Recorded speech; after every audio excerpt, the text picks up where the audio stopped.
Hari-hari ini jiwa kita tertekan, kita gelisah. Tapi firman Tuhan katakan, berharaplah kepada Allah, bersyukurlah kepada Dia, karena Dialah penolong kita. Allah yang tidak pernah terlelap, Tuhan yang gak akan pernah meninggalkan kita. Terus harapkan kasih karunia Tuhan dalam hidupmu. Mohonkan penyertaannya dan kemurahannya. Kalau kita betul-betul punya iman kepada Tuhan, kita percaya bahwa Dia ada dan Dia menyertai kita. Kalau Anda orang-orang yang percaya kepada Tuhan, tahukah Anda mujizat itu masih ada sampai hari ini? Harapkan mujizat Tuhan. Setiap orang mengalami pengalaman mujizat yang berbeda dari Tuhan. Harapkan mujizat dari Tuhan juga bekerja bagi hidup setiap kita. Mujizat Tuhan dalam hidup saya dan saudara pasti berbeda. Kita akan mengalami pengalaman dengan Tuhan dalam masalah-masalah yang berbeda dalam hidup kita masing-masing. Tantangan hidup saya dan tantangan hidup saudara berbeda. Tapi saya percaya bahwa Tuhan yang sama sanggup mengerjakan mujizatnya seperti dulu Dia pernah mengerjakannya dalam hidup Nuh, dalam hidup Musa, dalam hidup Abraham. Tuhan yang sama sanggup mengerjakan mujizat itu dalam hidup kita hari ini. Mari jangan berhenti mengucap syukur. Mari terus belajar mengucap syukur dalam segala keadaan, baik dalam keadaan baik maupun keadaan yang kurang baik. Jangan pernah berhenti mengucap syukur. Saya sangat percaya bahwa ada kuasa dalam ucapan syukur. Yesus selalu mengucap syukur sebelum melakukan mujizat. Yesus kerap kali bersyukur kepada Bapa. Kalau dengan kemampuan kita sendiri kita hanya bisa menghasilkan 10, percayalah bersama dengan Tuhan di dalam mujizatnya Dia memampukan kita untuk menghasilkan 1000. Jangan menyerah, terus berharap kepada Tuhan. Percayalah bahwa mujizat itu masih bekerja hari ini. Jangan pernah berhenti berseru kepada Tuhan. Jangan pernah lelah untuk mencari Tuhan dan terus libatkan Tuhan dalam apa saja yang kau kerjakan. Ketika saya merasa kecil dan merasa nggak mampu, saya hanya selalu ingat bahwa Tuhan sanggup melakukan jauh lebih besar dari apa yang saya sanggup doakan maupun pikirkan. Saya percaya kalau Tuhan dilibatkan ketika kita butuh pertolongan, butuh hikmat, Tuhan akan memberikan belas kasihannya dan menyatakan apa yang harus kita kerjakan dalam hidup kita. Don't lose faith. Jangan kehilangan iman. Terus berharap sama Tuhan. Keep fighting. Terus berjuang. Terus berusaha. Miliki mentalitas seorang pejuang yang pantang menyerah. Beranilah untuk mengeksplor segala kemungkinan yang bisa dikerjakan. Coba lihat apa yang bisa kita mulai lagi. Apa yang kita bisa buat. Bisnis apa, kekreativitasan apa yang harus kita ciptakan. Jangan berhenti berkreativitas. Ayo berusaha. Kita harus terus berusaha. Tapi bersama dengan Tuhan, kita bisa lakukan hal-hal yang luar biasa. Yuk, jangan menyerah. Terus upgrade diri kita. Hanya yang terbaik yang akan bertahan.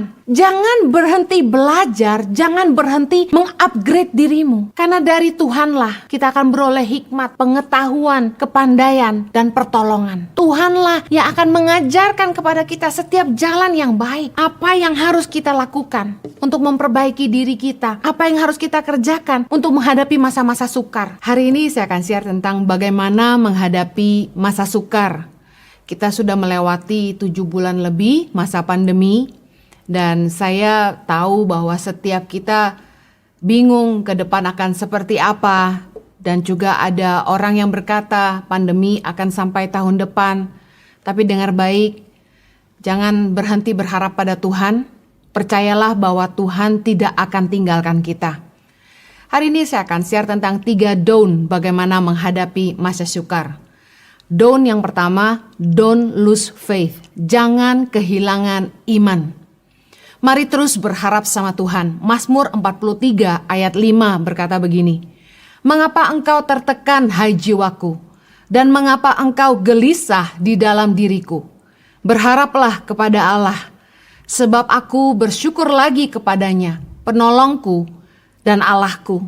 Hari-hari ini jiwa kita tertekan. Kita gelisah. Tapi firman Tuhan katakan berharaplah kepada Allah. Bersyukurlah kepada Dia, karena Dialah penolong kita. Allah yang tidak pernah terlelap. Tuhan yang gak akan pernah meninggalkan kita. Terus harapkan kasih karunia Tuhan dalam hidupmu. Mohonkan penyertaannya dan kemurahannya. Kalau kita betul-betul punya iman kepada Tuhan, kita percaya bahwa Dia ada dan Dia menyertai kita. Saya diingatkan bahwa di dalam hidup ini kita harus terus percaya bahwa mujizat itu masih bekerja sampai hari ini. Kalau Anda orang-orang yang percaya kepada Tuhan, tahukah Anda mujizat itu masih ada sampai hari ini? Harapkan mujizat Tuhan. Setiap orang mengalami pengalaman mujizat yang berbeda dari Tuhan. Para pahlawan iman mengalami mujizat-mujizat yang luar biasa di zaman-zaman yang berbeda. Di dalam hidup mereka, mereka menyaksikan penyertaan Tuhan dan mujizat yang begitu nyata. Nuh mengalami mujizat ketika ia dan keluarganya diselamatkan di dalam bahtera yang Tuhan suruh dia bangun.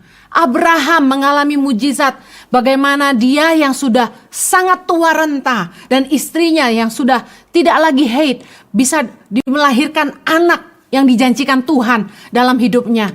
Janji Tuhan dalam hidupnya bahwa dia akan mempunyai keturunan seperti bintang di langit dan pasir di lautan. Dan Tuhan menggenapi itu hari ini.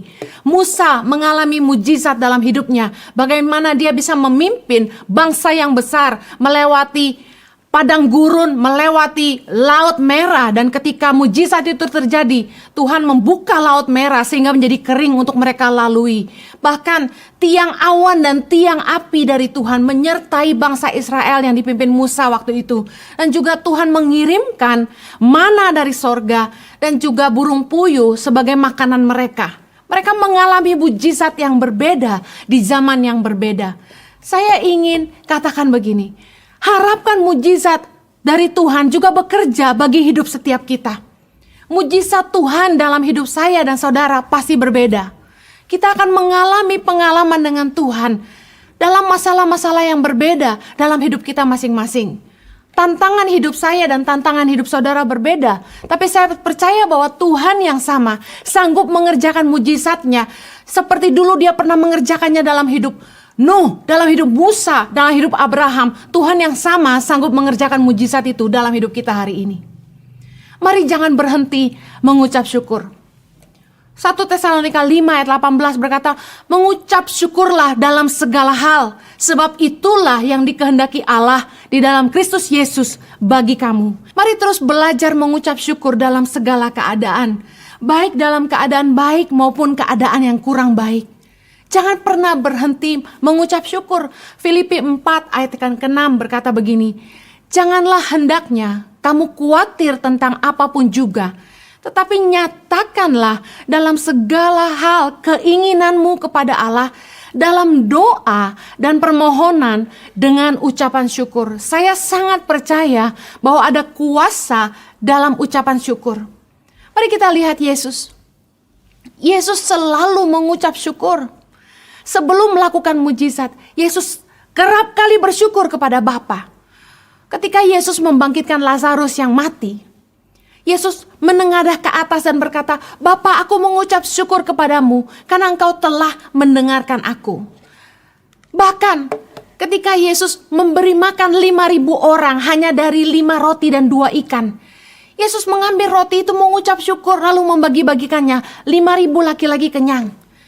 Firman Tuhan menceritakan bagaimana di dalam pelayanan Yesus, dia selalu mengucap syukur, menengadah ke atas dan mengucap syukur, dan mujizat itu terjadi dalam pelayanannya. Keterlibatan Tuhan dalam hidup kita membuat hasil usaha kita berlipat ganda. Kalau dengan kemampuan kita sendiri kita hanya bisa menghasilkan 10, percayalah bersama dengan Tuhan di dalam mujizatnya, dia memampukan kita untuk menghasilkan 1000. Jangan menyerah, terus berharap kepada Tuhan. Percayalah bahwa mujizat itu masih bekerja hari ini. Bu Heni, sampai kapan? Kapan Tuhan mendengar? Jangan pernah berhenti berseru kepada Tuhan. Jangan pernah lelah untuk mencari Tuhan. Dan terus libatkan Tuhan dalam apa saja yang kau kerjakan. Ketika saya mentok, gak tahu mau bikin apa dengan pelayanan kami, gak tahu mau bikin apa untuk hidup kami pribadi, saya cuma lihat ke atas dan saya bilang, Tuhan, engkau sanggup menolong hambamu. Ketika saya merasa kecil dan merasa gak mampu, saya hanya selalu ingat bahwa Tuhan sanggup melakukan jauh lebih besar dari apa yang saya sanggup doakan maupun pikirkan. Saya percaya kalau Tuhan dilibatkan ketika kita butuh pertolongan, butuh hikmat, Tuhan akan memberikan belas kasihannya dan menyatakan apa yang harus kita kerjakan dalam hidup kita. Don't lose faith. Jangan kehilangan iman, terus berharap sama Tuhan. Don't yang kedua adalah don't give up. Jangan menyerah. Jangan menyerah. Keep fighting. Terus berjuang, terus berusaha. Miliki fighter mentality. Miliki mentalitas seorang pejuang yang pantang menyerah. Ayo anak-anak muda, ayo para businessmen, be creative. Beranilah untuk mengeksplor segala kemungkinan yang bisa dikerjakan. Explore all possibilities. Coba lihat apa yang bisa kita mulai lagi, apa yang kita bisa buat, bisnis apa, kekreativitasan apa yang harus kita ciptakan. Saya lihat teman-teman saya yang terus berjuang dan tidak menyerah. Mereka yang tadinya punya pabrik tekstil hari ini, mereka beralih bikin APD, bikin masker. Bahkan di tengah mereka harus berjuang untuk hidup mereka sendiri, justru orang-orang ini masih punya waktu buat mikirin Tangan Pengharapan dan kasih ide terus sama saya. Dengar baik, jangan berhenti berkreativitas. Ayo berusaha. Kalau saudara perhatikan di Tangan Pengharapan, saya dan suami terus berusaha untuk menggalang dana dengan menciptakan berbagai produk merchandise. Kami pernah mencoba membuat sabun cuci tangan, sabun cuci piring, dan lain sebagainya. Ternyata pengirimannya agak susah. Kalau keluar Pulau Jawa agak sulit. Kemudian penjualan kalah saing dengan merek-merek lain. Sementara untung yang kami peroleh sangat tipis.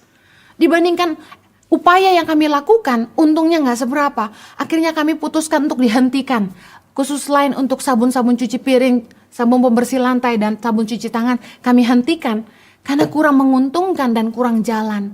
Apakah kami menyerah? Tidak, kita coba lagi. Bikin tumbler, bikin mugs dengan kata-kata inspirasi.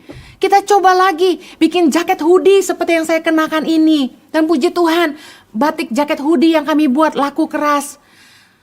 Kemudian kami mulai bikin sekarang sweater, kami bikin dress dengan hoodie dan sebagainya.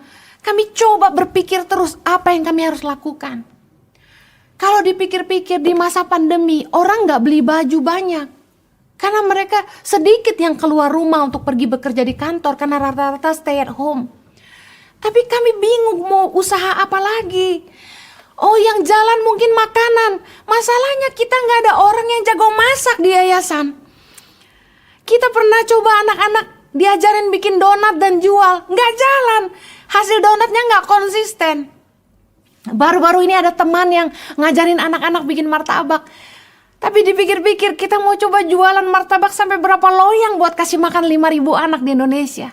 Saya katakan begini, kita harus terus berusaha. Tapi bersama dengan Tuhan, kita bisa lakukan hal-hal yang luar biasa. Yuk, jangan menyerah. Terus upgrade diri kita. Upgrade yourself. Saya mau katakan begini, kalau sebuah perusahaan terpaksa memecat separuh dari karyawannya, katakan 20 orang harus dipecat 10 orang. Saya percaya 10 orang yang dipertahankan adalah 10 orang yang terbaik yang mereka punya. Only the best will survive. Hanya yang terbaik yang akan bertahan. Jangan berhenti belajar, jangan berhenti mengupgrade dirimu. Kerjalah lebih teliti, belajarlah lebih banyak, pertajam keahlianmu, sehingga engkau jadi orang yang dibutuhkan perusahaan itu tanpa kamu gak bisa. Yuk mulai upgrade diri dan punya target. Saya harus bisa jadi karyawan yang dibutuhkan perusahaan sampai istilahnya gak ada saya gak jalan. Gak ada saya gak bisa. Bagi usaha-usaha yang gak jalan, para pengusaha jangan menyerah. Mari terus berusaha untuk do self-evaluation. Mungkin ada hal-hal yang perlu diperbaiki, ada sistem yang harus di-upgrade, ada pengeluaran yang bisa dipangkas supaya mengecilkan pengeluaran perusahaan. Pakai waktu luang saat-saat ini, di saat bisnis agak sepi, untuk melakukan perbaikan-perbaikan mungkin, pembaharuan-pembaharuan. yang biasanya tidak sempat dikerjakan karena toko ramai, karena restoran ramai. Biasanya kalau restoran atau toko itu ramai pengunjung, ramai pembeli, biasanya udah mulai turun standar kebersihannya. Mulai nggak jaga kualitas lagi. Udah banyak kecoa, udah banyak tikus, biasanya begitu. Tapi ketika saat-saat ini kita punya waktu luang, toko nggak rame, restoran nggak rame, ayo pakai waktu ini untuk upgrade. Perbaikan-perbaikan dilakukan, mulai membersihkan yang perlu dibersihkan, mulai upgrade menu, mungkin mulai pikirin konsep-konsep online, mulai konsep delivery, konsep makanan sehat. Menarik sekali ketika orang-orang yang begitu tajam mengerjakan online business dan terus upgrade diri, belajar, ikut workshop, ikut digital marketing, seminar, webinar, dan sebagainya.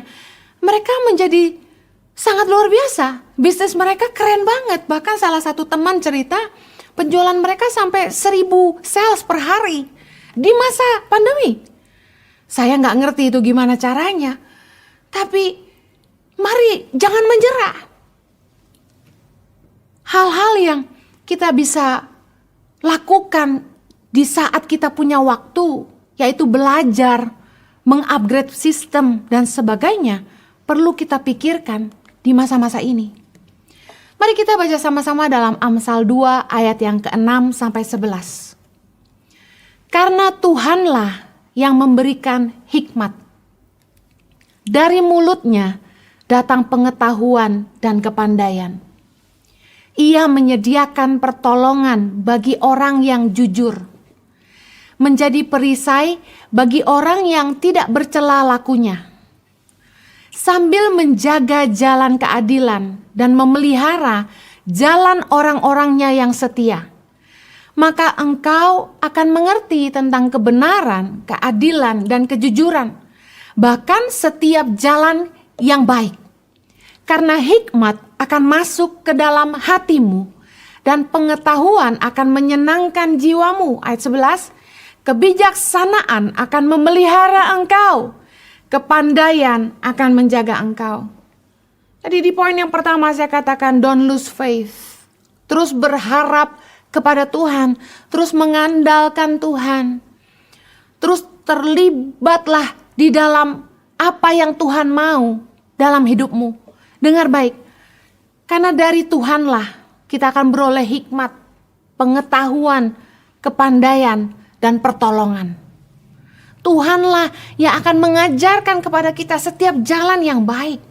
Apa yang harus kita lakukan untuk memperbaiki diri kita. Apa yang harus kita kerjakan untuk menghadapi masa-masa sukar.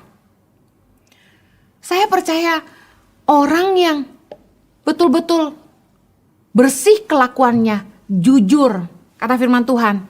Tuhan menyediakan pertolongan bagi mereka. Masa-masa sulit ini akan jadi sebuah filter. Masa ujian orang-orang yang teruji, jujur, selalu memberikan yang terbaik, selalu memberikan barang yang berkualitas, mereka yang akan tetap dipercaya orang banyak.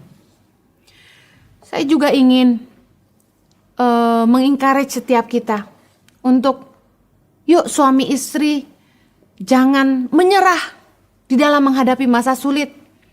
Ada sebuah pertanyaan yang masuk kemarin kepada saya ketika kami Impact Family Gathering.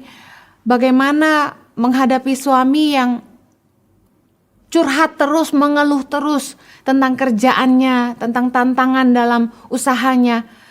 Sedangkan istri juga udah sumpek, merasa jadi tong sampah. Saya mau katakan gini, masa sulit ini merupakan masa di mana kesetiaan kita sebagai pasangan diuji. Budayakan perkataan yang positif kepada pasangan kita. Tahukah Anda bahwa perkataan yang membangun itu membangkitkan semangat? Saya encourage untuk para istri tetap mensupport suaminya dengan memberikan kata-kata yang membangun. Pasti sebagai suami yang adalah pencari nafkah, yang harus menghidupi keluarga, tanggung jawab yang begitu besar di pundak mereka tidaklah mudah. Mari mengencourage para suami untuk terus berjuang, terus semangat.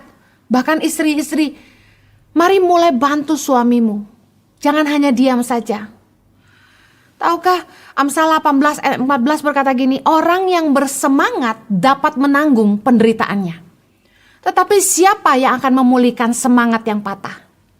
Ayo jangan patahkan semangat pasanganmu. Bangkitkan, karena kalau mereka semangat, apapun penderitaan mereka, mereka bisa tanggung, kata firman Tuhan. Waktu kami gak bisa pelayanan kemana-mana dan otomatis income kami berhenti, saya katakan gini sama Jojo. Saya bilang, Jo, aku lebih senang kamu sering di rumah bersama dengan kami. Meskipun uang kita gak seberapa dibandingkan kamu dulu sibuk pelayanan dan bisa memberi kami lebih. Saya lebih appreciate keberadaan Jojo. Karena bagi saya, seorang Jojo lebih penting daripada uang yang dia bisa kasih kepada saya.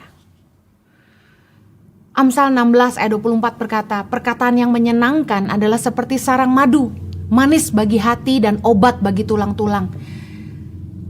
Hal terakhir yang pasanganmu butuh dari engkau saat ini adalah kalimat-kalimat yang menyenangkan. Mari terus saling membangun satu sama lain. Kalau suamimu lemah, ayo istri-istri kuatkan. Sebagai suami istri menghadapi masa sulit ini, kita harus sehati. Mazmur 133 berkata, ada berkat dalam kesatuan. Ketika kita hidup rukun bersama-sama, ada berkat Tuhan turun dalam rumah tangga kita. Jangan menyerah. Terus berjuang. Don't give up. Mari terus sehati. Berpikir keras sama-sama. Apa yang harus dikerjakan? Saya dan Jojo terus diskusi, terus tukar pikiran, terus berpikir, berdoa, apa yang kami harus kerjakan. Ayo suami istri justru harus semakin sehati menghadapi masa-masa sulit ini. Yang terakhir, don't spend too much. Bijaksanalah dalam mengelola keuangan. Jangan menghambur-hamburkan uang. Ibu-ibu hari-hari ini gak bisa ke mall. Tapi jangan belanja online terus. Sebagai wanita, kalau kita mau jadi wanita yang cakap, kita harus pandai mengelola berkat Tuhan. Justru di saat usaha suami tidak jalan, setoran suami berkurang, ayo sehati, suami istri justru harus berusaha sama-sama cari jalan keluarnya. Istri-istri jangan diam aja. Yang lebih parah tidak mau menurunkan standar hidup. Sudah gak bantu, malah gak mau menurunkan standar hidup.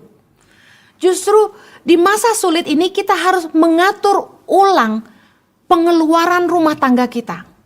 Mari lihat apa yang kurang penting. Kita harus belajar lihat apa yang gak penting kita pangkas. Apa yang bisa dihilangkan dari pengeluaran kita. Dengan cara itu para istri bisa membantu suami. Belajar bagaimana menabung dan menginvestasikan uang dengan cara yang baik. Saya percaya masa-masa sulit ini membuktikan investasi apa yang terbaik. Dan jangan lupa, ternyata masa sulit ini mengajar kita uang tunai, cash keras itu penting. Waktu terima uang, jangan dibeliin aset semua. Hari-hari ini orang-orang yang kebanjiran aset, mau jual juga susah. Mau jual tanah gak bisa, jual rumah gak ada yang mau beli. Jangan uang tunai terus dibelikan aset. Di masa sulit, cash keras penting. Dan jangan serakah. Taruh uang investasi di tempat yang resmi. Jangan sampai uang deposito hilang, lenyap hanya karena kita diiming-imingi bunga yang tinggi. Ayo bijaksana. Bagaimana mengatur keuangan, bagaimana mengatur investasi supaya kita punya tabungan. Kita harus siap menghadapi kemungkinan yang terburuk ke depan. Ada istilah sedia payung sebelum hujan. Apapun yang ada di depan kita, ada baiknya kita siap sedia. Istri-istri, ayo bijaksana. Saya salut sama wanita-wanita yang terbilang bukan orang susah, tapi hari ini melihat para suami usahanya nggak jalan, malah giat untuk mencari cara supaya bisa membantu suami dalam penghasilan. Keren banget bagaimana istri-istri yang tadinya nggak pernah dagang, nggak pernah masak, hari ini bisa jualan online demi membantu suaminya. Saya angkat jempol buat ibu-ibu yang luar biasa. Wanita memang harus bangkit di masa sulit. Ayo, atur ulang keuangan rumah tangga. Pangkas pengeluaran-pengeluaran yang gak perlu. Sehingga kita bisa save uang kita untuk menghadapi masa sulit yang panjang di depan. Bijaksana menaruh investasi tabungan kita di tempat yang tepat. Ternyata saya juga baru ngerti bahwa investasi di logam mulia luar biasa. Harganya meningkat jauh dari 400-an ribu jadi 1 juta per gram. Ke depan kalau ada uang lebih, jangan beli perhiasan tapi belilah logam mulia batangan. Kalau Anda mau belajar investasi, mari cari orang di bank yang bisa menjelaskan dengan yang lebih baik kepada Anda. Para financial planner di sekitar Anda mungkin bisa menjelaskan dengan lebih baik. Tapi dengar baik, saya percaya kebijaksanaan yang akan memelihara kita, kata firman Tuhan. Jangan sampai kita gak bijaksana menghadapi masa sulit. Baik-baiklah menata kembali keuangan rumah tangga supaya kita bisa bertahan di waktu yang agak lama ke depan. Berusaha semaksimal mungkin, jangan menyerah. Saya tutup kembali bagaimana menghadapi masa sukar. Yang pertama, don't lose hope. Terus berharap pada Tuhan. Harapkan mujizat dan terus mengucap syukur. Yang kedua, don't give up. Jangan menyerah. Terus berusaha dan berserah kepada Tuhan. Mari berusaha apapun yang kita bisa kerjakan. Cari kemungkinan apa yang bisa kita upayakan. Jangan menyerah. Yang ketiga, don't spend too much. Jangan menghambur-hamburkan uang. Turunkan standar hidup kita. Dan bijaksanalah mengelola keuangan rumah tangga. Pangkas apa yang tidak penting. Tuhan memberkati, mari kita berdoa.